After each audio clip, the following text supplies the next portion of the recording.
tal? ¿Cómo está, amigo y amiga de esta comunidad? Le prometo que un día voy a grabar lo que se dice fuera de cámaras para hacer una especie de, pues algo que a usted le llame la atención en muchos sentidos, con estos dos caballeros tan admirados, tan respetados y tan apreciados en esta nueva emisión, nuevo episodio de Narrativas. Mi querido Ricardo Valderas, ¿cómo estás? Querido Jesús, querido Federico, cansado, pero aquí estamos al pie del cañón. Un placer compartir como siempre este espacio con ustedes. Le mando un abrazo a nuestra audiencia y aquí esperando sus likes. Mi querido Fede Bonazo, ¿qué cuentas? Un gusto grande, queridos amigos, como cada sábado, compartir un espacio, un refugio de charla entre nosotros, con, como decía muy bien Rick, esta riquísima, crítica, inteligente audiencia que nos permite este juego, precisamente. Oigan, pues esta semana, amigos y amigas, queremos abordar este tema de la izquierda. ¿Ganó la izquierda? ¿No ganó la izquierda? ¿Llega la verdadera izquierda al poder? Yo recuerdo cuando, y no es para hacer un paralelismo irresponsable ni mucho menos, sino únicamente para poner un ejemplo sobre la mesa, que cuando gana Felipe Calderón dice, ganó el PAN, ahora sí ganó el PAN, porque Vicente Fox no representaba los ideales del PAN, sino que era una especie de mezcla de los bárbaros del norte con la ultraderecha.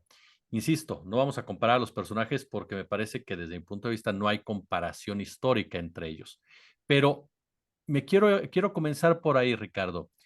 Con Claudia Sheinbaum gana la verdadera izquierda. ¿Qué entendemos como la izquierda y cómo se diferencia del humanismo de López Obrador? Eh, esta, esta pregunta ha dado vuelta en nuestras reuniones, nuestras charlas, nuestro día a día, entre nosotros y muy probablemente entre nuestro círculo de amigos. Y me encanta que lo pongamos sobre la mesa porque la discusión de las verdaderas condiciones para que se dé tal o cual circunstancia de identidad política siempre se presta para que exista alguien que nos imponga una realidad. Entonces, mi primer intento de aportación al debate será la izquierda, en donde ustedes se sientan cómodos, cómodas, cómodes, será la correcta para ustedes porque es su experiencia. Partiendo de eso, hay un montón de maneras de interpretar la izquierda y aquí quisiera hacer un poco mención, por ejemplo, con el término laicidad. Ahora mismo hay diputados, principalmente en Ecuador, argumentando que se deben de retirar las banderas del orgullo de la diversidad sexual sobre pretexto del mes del orgullo, porque Ecuador es un estado laico. Sin embargo, aquí hay una pérdida de identificación tanto teórica como contextual. En primer lugar, para el aparato político, la palabra laico hablaba específicamente en las estructuras de Estado en donde se dividían entre los estados que se referían a sí mismos como confesionales, que eran quienes estaban dictaminados o subordinados a los intereses religiosos exclusivamente, y estaban los estados ateos. Así se configura en teoría política a los estados que por decreto prohíben la práctica religiosa. En un intermedio, en los procesos de revolución, principalmente en el Cono Sur, aparece la figura del estado laico, pero no en un abstracto de la palabra, porque si buscamos laico en el diccionario o laica en el diccionario, nos aparecerá este concepto en el que dice ajeno a organizaciones o religiones. Esta acepción es una acepción lingüística que se da específicamente para su uso cotidiano. Uno puede decir que soy laico y referirse a organizaciones y organizaciones religiosas únicamente fuera del ámbito político, porque para la historia de América Latina es bien importante hacer énfasis que la laicidad del Estado hace referencia a la emancipación de la subordinación de los poderes religiosos, principalmente católicos, durante el periodo de la conquista, a el aparato de Estado. Únicamente. Todo lo demás es una superinterpretación, una subinterpretación hacia arriba o hacia abajo, como lo querramos ver, de esta realidad práctica. Lo mismo ocurre con la izquierda. Podremos hablar de izquierdas teóricas. Hay un libro de Alain Badiou muy interesante que se llama En defensa del marxismo, en donde explica justo la teoría en su ámbito más aplicativo. Quiere decir que describe se hace el planteamiento, si es una filosofía, si es un comportamiento de las prácticas partidistas, porque la práctica política la habitamos todos y todas, o si es una corriente artística, incluso hace referencia a la posibilidad de habitar el marxismo desde el arte. Y el resumen, no los voy a spoilear, pero voy a decir prácticamente lo que yo entendí del libro, es que el marxismo es todo al mismo tiempo y tu práctica cotidiana a la vez. Es decir, puedes habitar el marxismo desde el arte, desde la filosofía, desde la academia, desde la práctica partidista. Todo eso en conjunto te hace o te autodefine, además de la autoadscripción, como una persona de izquierda marxista, ¿no? En ese sentido, vamos a hacer una separación de los términos y entrar específicamente a la práctica política, es decir, la izquierda partidista. En estos términos, la izquierda partidista requiere, al habitar un contexto global capitalista, de hacer acuerdos. Ni siquiera es tan complejo como para entrar en teoremas, que los hay, respecto a cómo la izquierda va ocupando espacios. Y la izquierda va ocupando espacios en la práctica política capitalista de derechas, es decir, por más que un partido político sea de izquierda, entra a una dinámica de Estado y de gobierno global de derecha y capital, con las cuales tendrá que, a través de sus prácticas de políticas públicas, tener que ir impulsando la filosofía de la igualdad, del reparto equitativo de los recursos, del análisis del plusvalor, de las limitancias a la transferencia de valor y todo aquel análisis que surge de la lectura principalmente del Capital de Karl Marx, que es quien, digamos, es el parteaguas o digamos, la teoría política que nos podría abanderar la ocupación de izquierda. Subsecuentemente aparecen otras corrientes como el maoísmo, el trotskismo, que con base en la práctica de la izquierda partidista plantean algunos procesos de mejora o no mejora. Ok, de aquí en adelante hablemos de lo que está ocurriendo en México, por ejemplo, ¿no? Claudia Sheinbaum llega a la presidencia de la República abanderando un movimiento, ojo, no un partido, un movimiento que se asume de izquierda. ¿Esto qué quiere decir? Que habrá prácticas que pongan en discusión el plusvalor, la transferencia de valor, la igualdad de circunstancias para todos y todes, el reparto equitativo de los recursos, la no concentración de capital en ninguna práctica. Y un ejemplo perfecto de esto es aquella promesa que, aunque no se logró, movilizó a muchas personas, sobre todo a quienes habitamos las periferias del país, que era la descentralización de las secretarías de Estado. Esto, por ejemplo, sería una propuesta súper interesante que a lo mejor podría abanderar Claudia Sheinbaum, a lo mejor no, pero es una práctica de izquierda. Descentralizas los recursos, tanto humanos como financieros, para que existan otro tipo de actividades dependiendo del lugar donde los usos y costumbres permitan estar más familiarizados con la práctica política.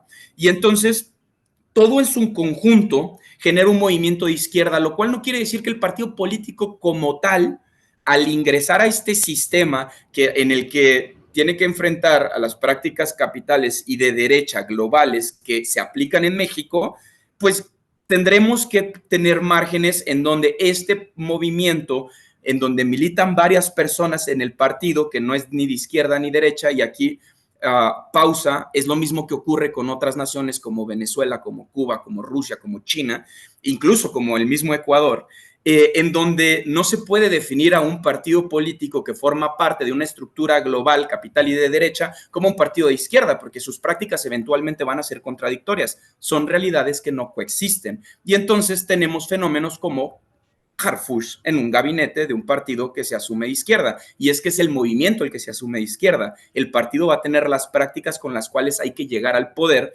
para ganar e impulsar esta agenda. Es por eso que podemos tener discusiones de mejora, podemos hablar de cómo una izquierda más representativa de los movimientos, porque además las izquierdas son diferentes en México, en Ecuador, en Colombia, en Argentina. La izquierda de Petro es muy distinta a la de López Obrador, aunque tengan, digamos, estos acuerdos éticos en común, que es el reparto equitativo de los recursos, ¿no? Ahora mismo está teniendo un grave problema por trabajar con las jubilaciones de las personas, de los adultos y mujeres mayores.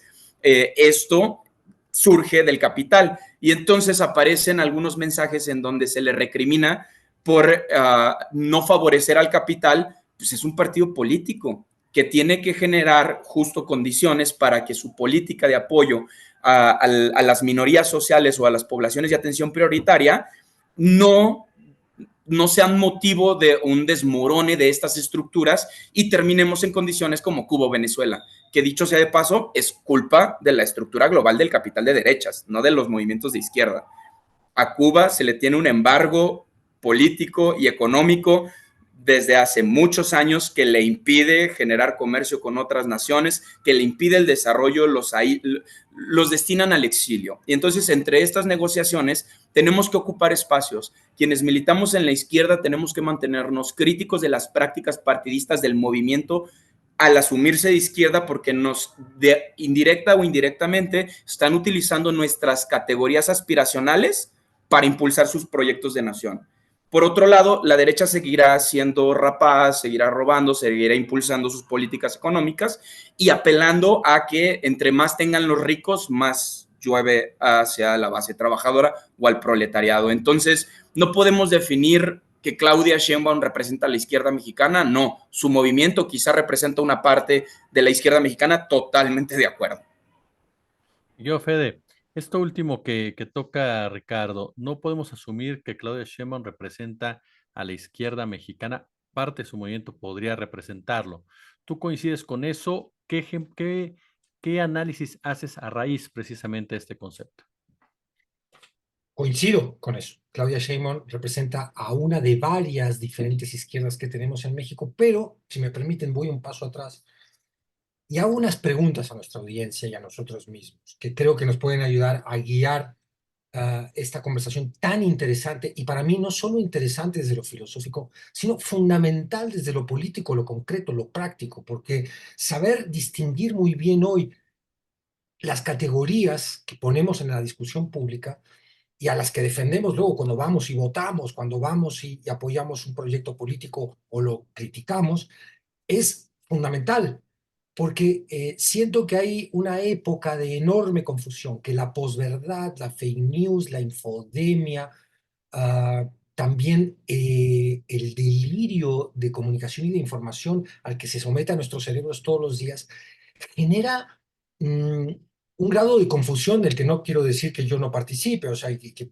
vengo yo aquí a aclarar el panorama, ¿no? Yo creo que todos estamos un poco confundidos hoy en día. Es imposible no estarlo porque el volumen de información que hay es enorme. Por un lado, es una información virtuosa en el sentido de que hoy, como nunca en México, se discute la política. Eso es virtuoso. Sin embargo, esa discusión exige también que recategoricemos, que entendamos qué estamos discutiendo. A veces yo veo en las redes o entre los amigos discusiones donde se pierden los interlocutores. Ya cuando avanzan en esa discusión ya no saben qué están discutiendo. Entonces, intentando poner un poco de orden, yo plantearía, a ver qué les parecen estas preguntas. Una pregunta es, uh, con la que tú mismo hiciste, Jesús. ¿Existe una sola izquierda? Otra ¿es importante distinguir en este siglo XXI entre izquierda y derecha? ¿Son categorías que sirven? ¿Es interesante, es importante, es pertinente hacerlo? ¿O ya son categorías perimidas que debemos dejar atrás y enfrentar un nuevo planeta globalizado, una sociedad que exige otro tipo de categorías para pensar las posturas políticas? Otra pregunta que propongo. ¿Es de izquierda la 4T? ¿No? Entonces, intentando resolverlas, que en esta primera intervención, bueno, ni con 3 programas de narrativas podría yo, con mis humildes capacidades, resolver las preguntas que yo mismo he planteado en la mesa. Voy a intentar hacer una síntesis. Yo creo que es muy importante distinguir todavía qué significa la izquierda y la derecha, porque son dos polos centrales de una discusión que es fundamental. Hay mucha gente que dice, no, eso ya no sirve. Yo soy de los que cree que sí sirve. Y en la práctica lo vemos. Todos hablamos de derecha y de izquierda de alguna manera, porque son categorías a las que asignamos ciertos significados. Lo decía muy bien Ricardo, con izquierda asociamos la justicia social, el plan político de apoyar a las mayorías, de pensar en una sociedad solidaria. Con derecha pensamos más en los intereses del grupo, en el mantener el statu quo de privilegio y en la viejísima posición de las oligarquías. Viejísima me refiero porque a lo largo de la historia la hemos visto desarrollarse esta asimetría de las élites ricas, de las oligarquías, de los poderosos, de mantener el statu quo de privilegio a costa del sometimiento de las clases subordinadas, de las grandes mayorías, incluso de las clases medias. Si categorizamos o damos esos significados a estos significantes, a las dos palabras izquierda y derecha, vale mucho la pena hoy puntualizar qué significan y seguirlas usando en la conversación pública. ¿Por qué? Porque hay una agenda muy concreta que avanza detrás, por ejemplo, de la categoría derecha. ¿Cuál es esa agenda? Bueno, un poco la describíamos recién, mantener el statu quo de privilegio de las élites ricas, pero aparte viene cargada de una ideología que también muy bien mencionaba Ricardo en su intervención. Hay una derecha que está enojada con el avance del feminismo, que es homófoba, que es transfóbica, que le tiene terror a lo diferente, al cambio en la sociedad, que disfraza su egoísmo de palabras rimbombantes, pero en el fondo está promoviendo el darwinismo social, el egoísmo, desde una postura de privilegio, es decir, cada cual que le vaya según lo que la naturaleza les dio, no, pues no es la naturaleza, es una simetría social profunda, muy antigua, que condena generaciones de seres humanos y de ciudadanos, hablemos concretamente de México, a un destino coartado, en una vida de semiesclavitud, donde te levantas a las 6 de la mañana para cumplir con una jornada laboral y apenas poder darle de comer con eso a tus hijos, ves cómo tus hijos no pueden acceder a una educación, a una movilidad social ascendente y estás condenado a repetir ese ciclo cada mañana. Bueno, eso no es producto de una idea darwinista de la sociedad, es producto de que hay muchos que acaparan la riqueza, la conservan para ellos mismos y han instalado a base de represión a lo largo de la historia esta asimetría social. Entonces, cuando vemos que esa es la agenda cruel, que además ahora en estas últimas épocas vemos que es una derecha que viene acompañada de bullying, ¿no? Que ya no disimula demasiado su talante de burlarse del otro, del pobre, su talante aporofóbico, cuando vemos que esa es una derecha que avanza con una agenda política muy concreta, que cuando toma el poder político, lo vemos en Argentina, lo vimos en el Brasil de Bolsonaro, lo hemos visto en la Colombia de Duque, donde mataban a los estudiantes que se oponían, en el Chile de Piñera, donde dejaban ciegos a los opositores políticos. Esa derecha siniestra avanza concretamente sobre el mundo. No estamos hablando de una pelea de fantasmas. Estamos hablando de una pelea muy concreta. Entonces, es muy importante, creo yo, poder identificarla con un epíteto, sin que esto signifique después reducir el pensamiento político. Pero es básico partir de allí. Esa es la derecha.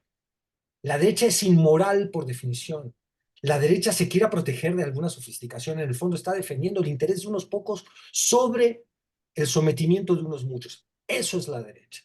La izquierda, que después podemos definirla muy bien, también ya lo hacía Ricardo, entre partidista, anticapitalista, ambientalista, opositora de este otro objetivo político que representa la derecha, bueno, la podemos definir, ya no da tiempo en esta intervención, o quizás no da tiempo en todo el programa, pero invito a que lo hagamos, eh, como la resistencia moral del mundo. Con moral no me refiero a la defensa de una moralina, de una doble moral burguesa, me refiero a la defensa del bien, de la idea del bien, de la idea del deseo del bien del otro, cristiana, si se quiere, en algún punto incluso.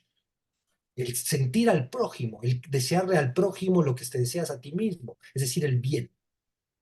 La resistencia moral del mundo es la izquierda, tal como yo la estoy definiendo. Entonces tenemos estos dos polos y para mí, contestando a la misma pregunta que yo puse sobre la mesa, es fundamental que identifiquemos esos significados con estos significantes, con estas dos palabras, derecha e izquierda. Y después, más adelante, si lo logro, intentaré una síntesis de si es de izquierda la 4T, por ejemplo. Yo creo que sí, pero hay que sustentarlo, porque hay muchas izquierdas en México que hoy te dicen que no, que al no ser anticapitalista, la 4T es parte del problema y de ese enemigo que ellos identifican como un bloque, que sería el capitalismo. Incluso si gustas, podemos irnos ya con ese punto precisamente, porque hay que recordar, desde que se forma la cuarta transformación, mucho se criticó la presencia de personajes que distaban mucho de ser de izquierda. El caso de Alfonso Romo, Germán Martínez, la propia Tatiana Cloutier, a grado tal que se llegó a comentar que la realidad es que la 4T era una torre de Babel que era aglutinada por la figura de un solo hombre, que era el caso concreto de Andrés Manuel López Obrador. Ahora, querido Ricardo, yo le agregaría el caso de Claudia Sheinbaum con los propios anuncios de su gabinete, teniendo ahí un personaje como Juan Ramón de la Fuente, de una formación estrictamente de derecha, sin olvidar, por supuesto, el propio Marcelo Ebrard Casaubon, que de izquierda sí tuvo un gobierno en la Ciudad de México a favor de sectores vulnerables, de derechos, pero que también tiene un vínculo en su formación política con la derecha empresarial, a tal grado que eso le permite llegar a una Secretaría de Economía como tal. Está la presencia de Altagracia García Gómez, perdón, Gómez Sierra, Altagracia Gómez Sierra, que juega un papel importante en el enlace con los empresarios, siendo ella una empresaria de tu tierra, de Jalisco, de una de las grandes empresas en cuestión de masa y de tortilla. Yo te lanzaría esa pregunta que ya puso sobre la mesa mi querido Federico. ¿Se puede considerar a la 4T un movimiento de izquierda? Si me lo permite, solo quisiera hacer un comentario y responder a la pregunta de Federico respecto a si es pertinente todavía hablar de izquierda y de derecha y remontarnos todavía a los procesos de Revolución Francesa, al Parlamento, en donde se discutían los derechos de las personas y traer a la discusión política algo que parece viejo. Y lo primero que me gustaría comentar al respecto es que los estudios como tal, a lo mejor no el término, pero los estudios como tal aparecen a mediados de 1980, cuando se estaba transitando por el segundo proceso de revolución industrial, en donde había una marginalidad de la base proletaria y donde los grandes temores de la humanidad eran justo la explotación, la esclavitud, la trata, temas que hoy en día tristemente seguimos en los diarios, seguimos en la televisión, seguimos en la radio mencionando como una práctica frecuente entre las relaciones humanas.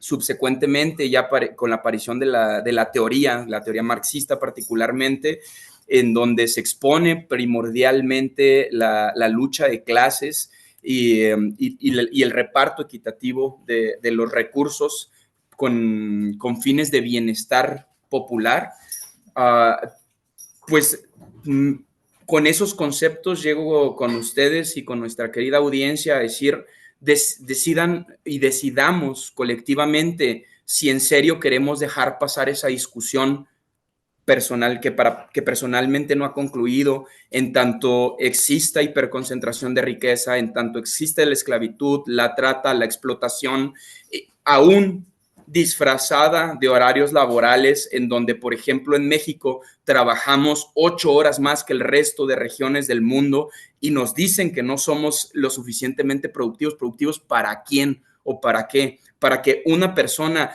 Reto a todas las personas que vengan con este argumento a tratar de invalidar las discusiones filosóficas de la izquierda o la derecha, a que realice un análisis a conciencia respecto a la evolución del capital. Los mismos ricos que generaron destrucción en la humanidad durante la Primera y la Segunda Guerra Mundial, hoy en día sus familias encabezan los nombres de las personas con más capital en el mundo. Solo el 1% de la población concentra casi el 80% de la riqueza, según un informe de Oxfam. Decidamos colectivamente si vale la pena hablar o no de la esclavitud, de la trata, del abuso de poder y de la concentración de recursos en un mundo en el que evidentemente se nos está terminando justo por la explotación, justo por el fracking, por todas las prácticas extractivistas territoriales y culturales del mundo.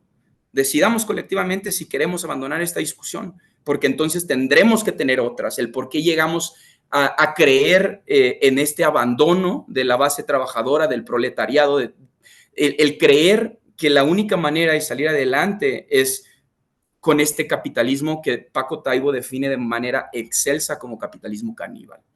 Partiendo de eso y ahora sí entrando a la pregunta, y disculpen el paréntesis, pero es un tema que a mí me apasiona mucho, no soy ningún experto, solo tengo mis reflexiones a partir de la praxis y lo poco que he leído, pero creo que si algo tenemos que ocupar como izquierda, cualquiera que sea en la que milites o la que te identifique, es la necesidad de que los recursos se repartan de manera equitativa. Yo creo que hay alimento suficiente para alimentarnos a todas, todos y todes. Simplemente los recursos están en unas solas manos. Entonces, decidamos si queremos como nación abandonar esta lucha y simplemente vamos a terminar en esta práctica caníbal social, ¿no? Referente a lo otro, yo creo que existen muchas realidades y muchas realidades pueden coexistir.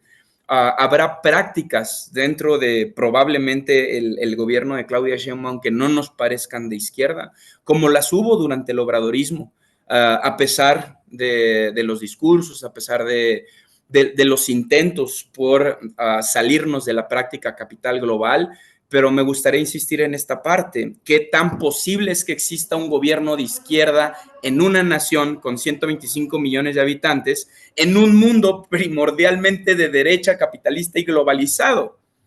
Estas prácticas eventualmente alguien las va a tener que hacer y por eso es en donde yo rompo un poco, por ejemplo, con el anarquismo. El anarquismo de izquierda, por ejemplo, el de Iván Illich y el de otras personas, los Flores Magón, otras personas que son ídolos, por lo menos para mí, porque yo creo que el Estado todavía tiene que fungir como intermediario entre la práctica global capital y la base proletaria, es decir, nosotros tres y probablemente la gran mayoría de nuestra audiencia. Alguien tiene que hacer cargo de garantizar este estado de bienestar con el objetivo de generar la masa crítica suficientemente sólida, pero no solo en términos teóricos, sino en términos prácticos, es decir, que haya autonomía alimentaria, que se discute el reparto de la riqueza, que el tiempo de trabajo sea equidistante al tiempo de descanso, porque el descanso fomenta la creatividad y es parte de la realidad de todos los seres humanos, que dejemos como práctica ética ponderante la autoexplotación simplemente para poder salir de la quincena. Recordemos simplemente lo que significó el aumento salarial del obradorismo y si fue una práctica del Tratado de Libre Comercio o no, era un gobierno el que tenía que solucionarlo y pasamos al menos 7 que no quisieron hacerlo.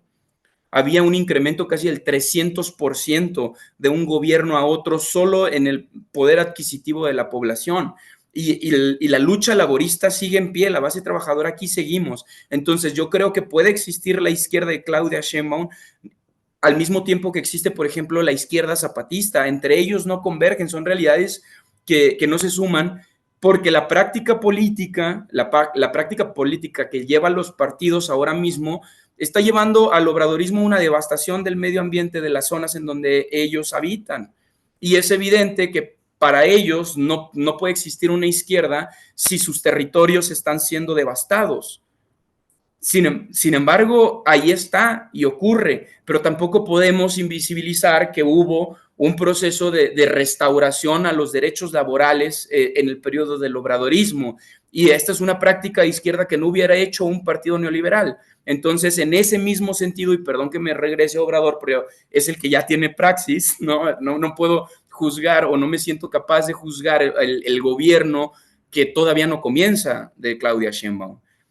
Porque puedo tener yo a Juan Ramón de la Fuente bien identificado como parte de la estructura de ultraderecha de este país. Personalmente les compartí un documento en donde es socio, por lo menos a modo de asesor, en una organización social en donde convergen protectores de agresores de menores, en donde converge Asunción Aramburu Zavala, en donde converge la esposa de Vicente Fox, y evidentemente es este personaje particularmente nunca va a abanderar una lucha izquierda por su práctica, porque la izquierda es una práctica ética, es una práctica con los otros y con las otras, es una cosa que se lleva al día. A mí me encanta pensar en las relaciones humanas como trabajo, y entonces si no hay de ida y vuelta, no es una relación, esa es una relación de poder.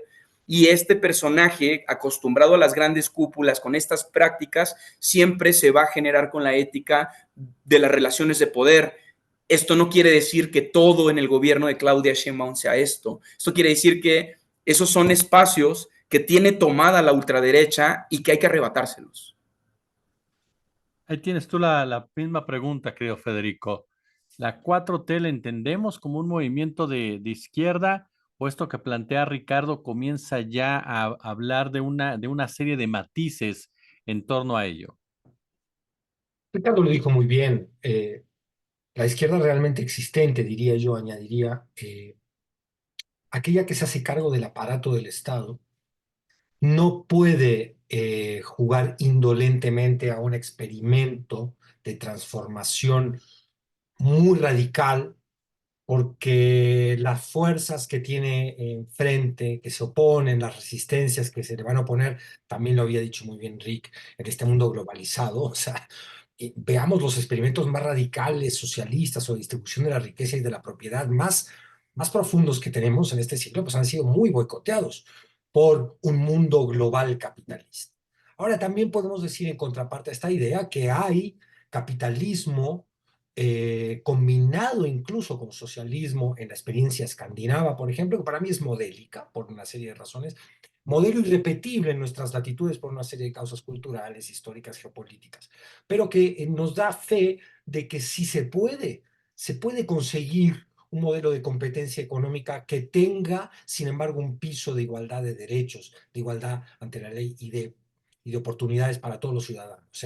En Noruega la gente paga el 50% de su ingreso en impuestos y lo hace con muchísimo orgullo y gusto y convencida, porque claro, obtiene de esa contribución que hace una sociedad armónica donde los servicios y los derechos más elementales están garantizados. Pero bueno, poniendo esa pregunta sobre la mesa, volvamos a nuestro querido México y sus particularidades.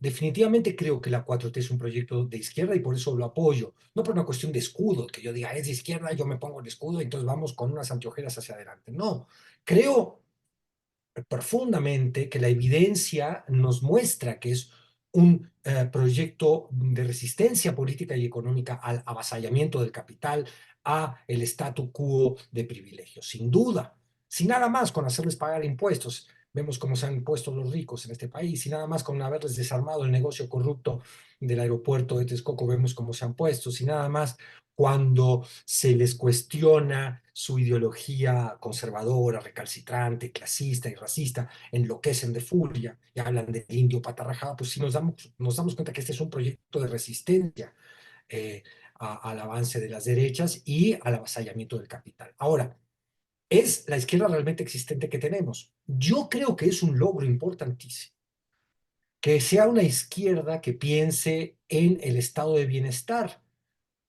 mencionado también por Ricardo. ¿Qué era el estado de bienestar? Al acabar la Segunda Guerra Mundial, el capital y el trabajo hacen un pacto donde se establece de alguna manera que no puede seguirse generando, aumentando la simetría social, donde la riqueza se concentre cada vez más en unas pequeñas manos y a la clase trabajadora se la someta a una semiesclavitud. Ahí crece en derechos la clase trabajadora en gran parte de lo que hoy llamamos Occidente. Cuando viene el tacherismo y se instala el neoliberalismo, los Chicago Boys y Friedman y toda esta tesis darwinista de la sociedad, se regresa. Dicho esto, con todo respeto para Darwin, hago un enorme paréntesis. Toda esta gente desvirtúa a uno de mis héroes personales, que es Charles Darwin. O sea, ojo, esta concepción del sálvese quien pueda. Se desvirtúa el pacto entre capital y trabajo que había generado la sociedad occidental, al menos después de la Segunda Guerra Mundial, y se empieza a pauperizar a la clase trabajadora y a las clases medias, se retroceden derechos. Eso ha sido el neoliberalismo, un retroceso en derechos. Si nosotros hacemos cuentas de lo que significó la concentración de la riqueza en México, únicamente desde esa transición que nos prometieron con Fox, que iba realmente a cambiar la realidad política mexicana.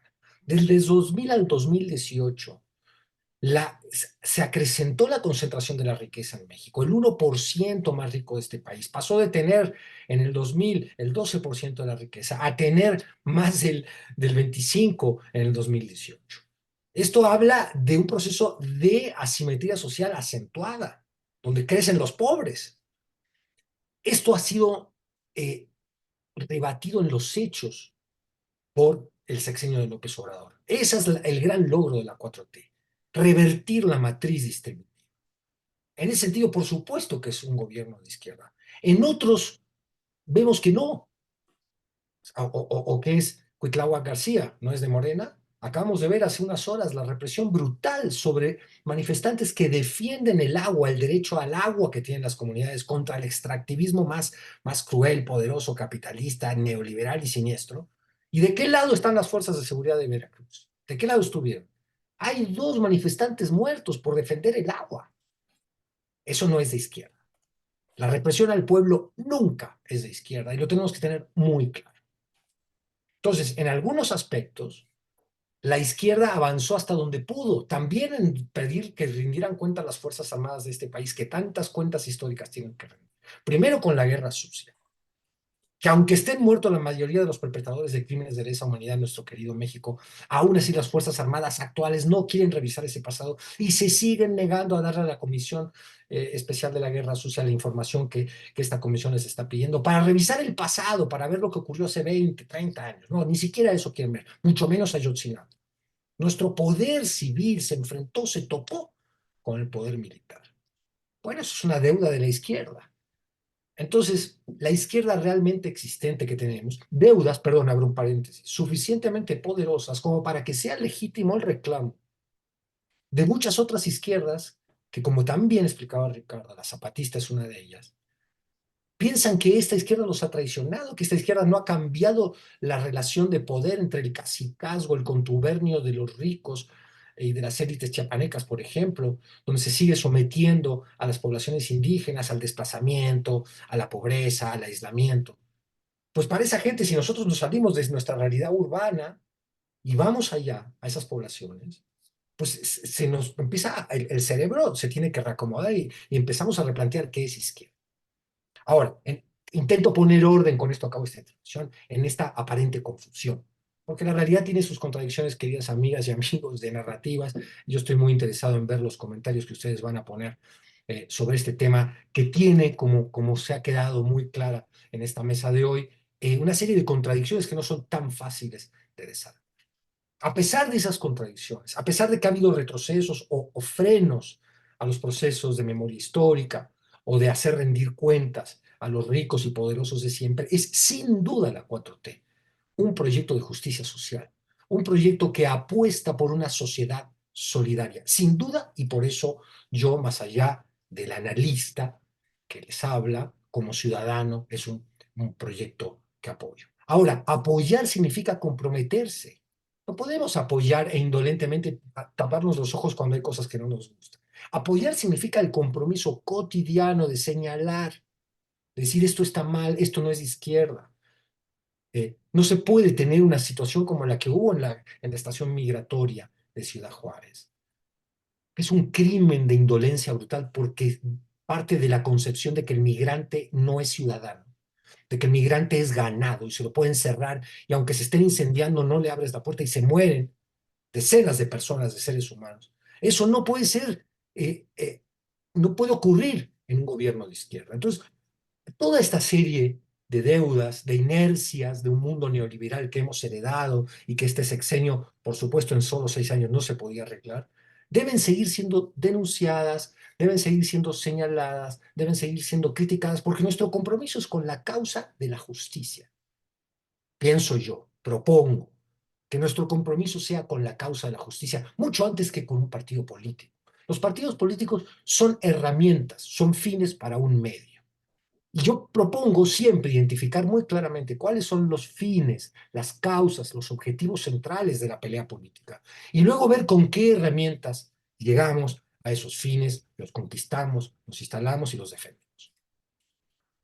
¿En qué momento, Ricardo, la izquierda como tal se traiciona al llegar al poder? Y si se le puede llamar traición a la izquierda cuando tiene que, de una u otra manera, institucionalizarse para poder gobernar y compaginar intereses con la derecha, que está más que en los partidos políticos en un poder como es el económico, en un poder como es el militar, que marcan totalmente el derrotero de este planeta. Se traiciona como tal izquierda y dejaría un segundo punto.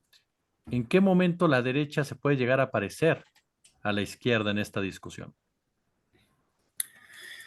Ok, híjole, qué pregunta tan fuerte. Am, Voy a comenzar diciendo, porque Federico acaba de decir una cosa valiosísima. Uno no va al despeñadero. Simplemente en la práctica personal, yo me propongo a celebrar cada paso hacia adelante que dé la izquierda, independientemente en donde, si estuviera ahora mismo ganando un amparo la comunidad maya en contra del Tren Maya, es un avance a la izquierda. aunque no le guste la 4T. Si la 4T disminuye las horas de trabajo de la base trabajadora, es un avance de la izquierda, aunque le duela a quien le duela. Entonces, la primer dimensionalidad para poder partir de definiciones claras como la traición es la izquierda se traiciona a sí misma cuando deja de ver por el proletariado, por la base trabajadora. ¿Y por qué no soy por qué no me absorto de la realidad del Estado? Porque me da coraje, porque acá voy a hacer mención de, por ejemplo, la ley de estabilización económica del 2008 en Estados Unidos. La ultraderecha y la derecha y el capitalismo sí usan al Estado. Esto ocurre después de la devaluación, en donde el gobierno de Estados Unidos decide unilateralmente, bajo mandato de los republicanos, usar el dinero de las personas contribuyentes para rescatar los bancos. O sea, a las empresas, a los empresarios, a los capitalistas, a los grandes manejadores o los grandes gestores que cooptan el Estado, que implementan sistemas poscoloniales en las sociedades, no les importa hacer uso del Estado. Ahí tenemos el montón de concesiones, por ejemplo, a Cemex, del obradorismo, a pesar de que Cemex es una empresa que financia el apartheid palestino, ¿no? Es decir, la derecha se siente muy cómoda utilizando al Estado y yo no le voy a dar el Estado. Yo personalmente, esa es la realidad material de la que habla Marx, la capacidad transformadora, es la que a mí me mueve. Yo no quiero abandonar ni siquiera eso para la derecha. La traición ocurre de muchas maneras y muy frecuentemente, sobre todo a las izquierdas, viene de casa. Entonces, ¿cuándo se parecen las izquierdas y las derechas? Bueno, justo cuando los polos opuestos se atraen, ¿no? Este lugar común que luego no es tan común, cuando estamos apelando, por ejemplo, al anarquismo sin generar un estado de bienestar para todos, pero en el sentido anarquismo capital, no en el sentido anarquismo social, ¿no? Ahí se están pareciendo. ¿Por qué? Porque hablan de la desaparición del Estado, porque hablan de la desaparición de la propiedad privada. ¿Por qué de la propiedad privada? Porque a las empresas no les importa y lo estamos viviendo desde hace ya por lo menos 10 años en Sonora, ¿no? Al Grupo México no le importa el montón de gente que vive alrededor del río. Ellos los pueden envenenar, no resarcir el daño. Después de 10 años todavía no han construido ni el hospital que les prometieron, por Dios. Esto no es respeto a la propiedad privada, respeto a la propiedad privada nada más para los millonarios, ¿no? Ahí sí yo no estoy de acuerdo. Y entonces la propiedad privada del Estado, ellos se pueden acaparar las rondas de extracción de petróleos, ellos pueden acaparar y monopolizar, a pesar de que vaya en contra de sus propias prácticas, el espectro de radio y televisión.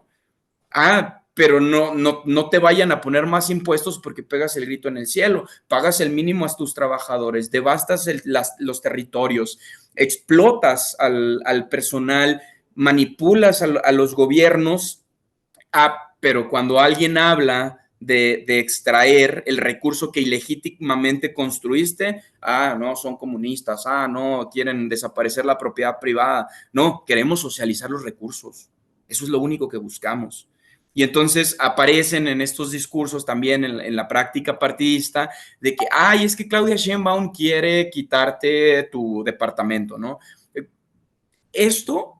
Esta dimensionalidad en donde los discursos son muy confusos, en donde abanderan causas de la izquierda por la derecha y la derecha justifica sus acciones a través de la práctica de la derecha, es ahí en donde se parecen, porque es bien fácil justificarnos. Así está el mundo, ¿no? Y por eso podemos sacar a los militares a la calle. Así está el mundo y por eso podemos devastar territorios indígenas. Yo creo que había mejores prácticas. Simplemente el modelo no se pensó, por ejemplo, ¿no? Y yo creo que lo dijo Federico perfectamente, no hace falta agregar nada más porque era la mejor manera de hacer la abstracción. Siempre que se deja de pensar en la base trabajadora, en el pueblo, ya no eres de izquierda. La justicia social es el interés de la izquierda. si no hay justicia. Por ejemplo, ¿qué tan justo puede ser el FOBAPROA, que es nuestra versión de la ley de estabilización? Y los recursos de la gente trabajadora que hace 4 horas para llegar a su oficio o a su profesión y que además paga impuestos y que le pagan el mínimo. Esa gente, esos impuestos, que se vayan a rescatar bancos, a rescatar a las personas multimillonarias. Eso no es de izquierda. Está atentando contra la estabilidad de las personas que sostienen este país.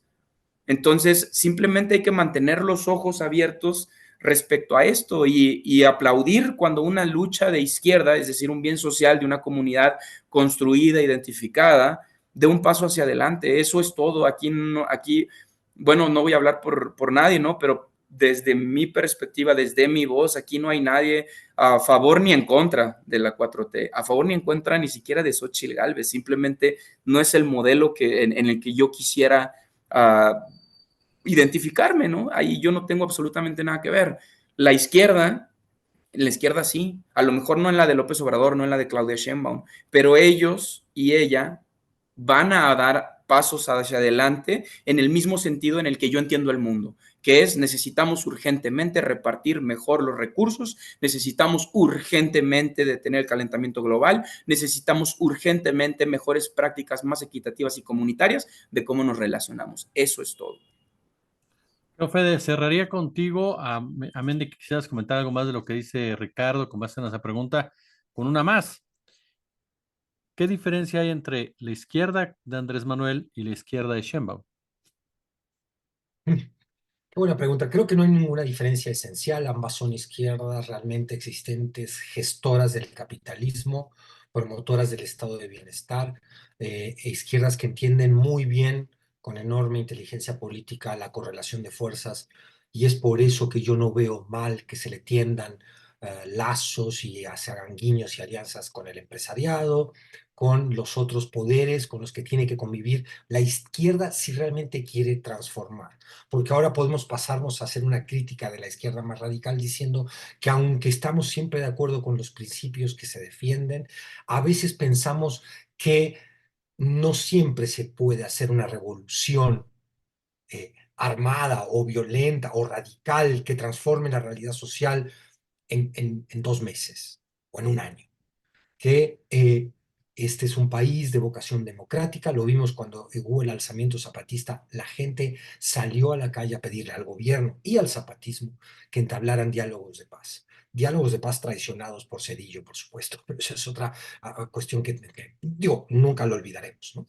Y se entiende allí también cuánta bronca y desconfianza tendrá siempre el zapatismo con, con la política, ¿no? Con la política de Estado. Ahora bien, pienso que si la vocación democrática de este pueblo mexicano eh, invita a sus gobernantes a que las transformaciones se hagan de manera pacífica, si ese es el plan y el talante de la mayoría de la población de este país, entonces creo que la 4T ha hecho casi que milagros. O sea, porque visto desde la perspectiva del enemigo al que enfrentó, de las inercias que heredó, de la destrucción neoliberal que rasgó el tejido social, que nos invitó a convertirnos en individuos solitarios, pensando de manera egoísta en nuestros destinos, sin darnos cuenta que sin la cooperación y sin un sentido colectivo no podemos salir adelante de los problemas que tenemos enfrente como sociedad. En ese sentido, la 4T es una maravilla y lo que se llama la revolución de las conciencias, es decir, que hoy cada ciudadano, ciudadana mexicana esté consciente de sus derechos, de sus conquistas, de que su voto vale igual que el del patrón. Eso es un milagro político y social y cultural en este país. Entonces, vista desde cierta perspectiva, la 4T es hasta milagrosa en un mundo que además vemos avanza la ultraderecha en una concepción muy contraria a esta que estamos describiendo. En ese sentido hay una enorme habilidad política de López Obrador y hay ya muchas señales de Claudia Sheinbaum, como este gabinete, al que no está mal que pongamos peros, pero que también si entendemos de esta perspectiva, que es la perspectiva de lo práctico, de lo realmente posible, tiene buenas señales. Vemos que Claudia Sheinbaum es heredera y acaso nos proponga una impronta de gobierno, yo tengo mucha ilusión porque el carácter científico de Claudia me genera mucha ilusión.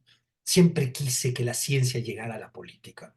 Eh, Genera todavía maniobras aún muy virtuosas y que van a favorecer a que este país sea mejor y que todavía quizás no estamos vislumbrando. Que haya subido a rango de secretaría la ciencia del CONACYT, yo creo que es un logro. Vamos a ver después si esta maniobra de diseño institucional se concreta en un mayor beneficio para la ciencia. De entrada, yo creo que esto va a significar mayor presupuesto. Es decir, pienso que se parece mucho a la izquierda de López Obrador a la de Claudia, pero añadiría un matiz que creo, aparte del científico, que es que Claudia no viene del PRI, no viene de la vieja política. Claudia no viene de una cultura política de la que está rodeada. Ella y otros personajes, digo, cuando digo rodeada me refiero a, a lo que yo llamo los carcamanes, ¿no? Ese viejo patriarcado político que rodea a Claudia y que está instalada, por supuesto, en toda nuestra clase política, que urge ser renovada. Hay muchas figuras ya de la 4T, jóvenes, muchas mujeres, que animan a pensar que estamos ante una verdadera revolución en la concepción de hacer política. ¿Esto se va a enfrentar con los líos y problemas de siempre? Sí. ¿Con las inercias y boicots de la derecha? Sí. ¿Con un mundo globalizado al cual no le va a gustar nada la repartición de los recursos que también describía Ricardo? Sí. ¿Eso significa que la batalla tenemos que abandonarla? No. Significa que acaso podamos apostar por seguir profundizando un proceso de transformación que para mí, con esto concluyo, tiene en este sexenio dos deudas muy importantes, además del conjunto de deudas que hay. Una es la deuda de la seguridad. La ciudadanía está harta de la extorsión del crimen organizado y de la delincuencia. Está harta de tener que pagar de piso para poder echar a andar su pequeño changarro, su pequeño negocio. Está harta de que los maten, como acaban de matar al comerciante en el centro histórico de la Ciudad de México, porque no llegó al pago de la cuota de derecho de piso. La ciudadanía está harta y ese hartazgo es materia y energía política. Ojalá la 4T no solo ataque, que eso es fundamental que lo haga, las causas estructurales de la inseguridad, sino que sepa encontrar respuestas estratégicas urgentes a este problema, acompañándolo de un combate a la impunidad jurídica. Esa es una deuda. Y la otra es la deuda con la salud. Este gobierno no ha logrado revertir en la medida en la que lo hubiéramos querido, y por supuesto que no, yo no soy de los que descarta la pandemia como variable de análisis. Por supuesto que jugó un rol que entorpeció muchísimo la reconstrucción del aparato de salud del Estado, pero todavía hay un déficit y una deuda enorme con la ciudadanía en cuanto a el servicio y los derechos de la salud. Si ataca por ahí, si profundiza por ahí, estaremos ante una izquierda realmente existente que va a seguir teniendo un impacto real en la vida de los mexicanos. En este sexenio, nunca lo olvidaré, han salido 5 millones de personas de la pobreza. Nunca lo olvidaremos, las empleadas domésticas del hogar, los trabajadores, los que sufrían el outsourcing, las personas que ganaban por debajo de la canasta básica, han visto incrementarse su poder adquisitivo y su dignidad como ciudadanos. Hay enormes conquistas sociales en este primer sexenio de la 4T que deben ser profundizadas en el siguiente. Pues bien, mi querido Ricardo Valderas, mi querido Federico Bonazo, como siempre es un gusto que estén con nosotros, compartiendo por supuesto su espacio de narrativas. Gracias, Ricardo. Un abrazo, querido Jesús, querido Federico, y nada, quizá agregar a la audiencia, a mí me gustaría escuchar de nuestra audiencia si para ellos y ellas es valioso todavía tener la discusión sobre el diálogo entre izquierdas y derechas, si es pertinente todavía abordar estas categorías. Creo que si logramos, aunque sea un par y constantemente estarlo dialogando, para mí este espacio va a seguir siendo valioso y hay que sostenerlo. Un abrazo a los dos. Fede Bonazo, muchas gracias. Gran abrazo, queridos amigos, gran abrazo a la audiencia de Narrativos. Como siempre, un gusto, como siempre, un placer.